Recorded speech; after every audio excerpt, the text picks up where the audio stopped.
Okay ma'am, I am living. ठीक है, have a nice day. क्या डेली आप लोग सेम टू यू बोलते रहते हैं. Try to learn some different vocabularies and phrases. ठीक है, चलिए पहले सबसे पहले आपको मैं सिखाता हूँ some different phrases and different vocabularies to replace this same to you. So let's get started. The first phrase is back at you. जी हाँ, बैक एट यू.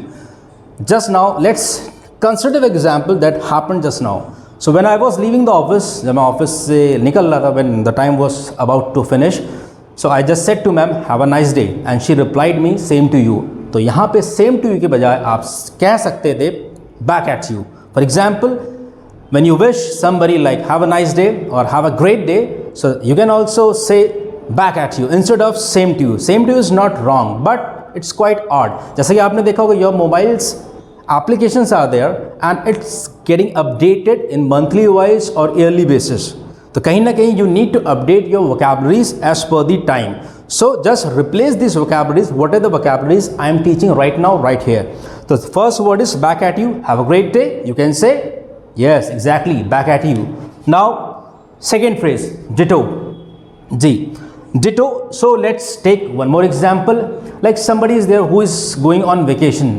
वो छुट्टियों पे कहीं जा रहे हैं and you are also going on vacation and that person says to you have a awesome vacations and you need to give the answer. आपको आंसर देने की ज़रूरत है. आप same to you कह सकते हैं, but as I said, you need to replace your vocabularies. Instead of same to you, you can say ditto. You too have a awesome day. Now coming to the third one, feeling is mutual. By the word you can understand, शब्द से आप समझ सकते होंगे feeling is mutual. Let's take one more example. For example, you are getting married. आपकी शादी हो रही है. सभी की होती है शादी, कहीं ना कहीं करनी पड़ती है, मजबूरी है लाइफ की एक. तो कहीं ना कहीं when you are going to meet a person, आप अपनी fiancé से मिलने जा रहे हो and you are meeting that person for a very first time and you just went to a restaurant. आप रेस्टोरेंट गए, आप बैठे, आप लोग की बातचीत हुई and you had a very good conversation between both of you. So जब conversation बातचीत खत्म हुई, you said, आपने आंसर दिया while when you were leaving, you said that sentence like it was a very nice meeting to you. तो कहीं ना कहीं सामने वाला भी कुछ ना कुछ आंसर देता, या ये सवाल आपसे भी हो सकता था, it was a nice meeting to you. तो आप क्या बोलते हैं? शायद सेम टू ही बोलते. लेकिन यहाँ पे आप कह सकते हैं feeling is mutual. That means I was there with you, we had a conversation, बातचीत हुई हमारी आपके बीच में. So whatever happened I felt very good and the feeling was mutual. जैसा आपको लगा सेम मुझे भी वैसा लगा. So the feeling was mutual between two of us. Now coming to the fourth one, I wish the same to you. You can use this phrase when you get the like when you get the wishes, when somebody says to you happy Raksha Bandhan. Yes, अभी हाल ही में रक्षा बंधन गुजरा, जो कि आपका अगस्त 30 या कुछ लोगों ने 31 को ही मनाया. So you must have got some wishes about the Raksha Bandhan. आपको आंसर्स करने की जरूरत पड़ती होगी एंड उस टाइम आप कहीं ना कहीं बोलते होंगे सेम टू यू.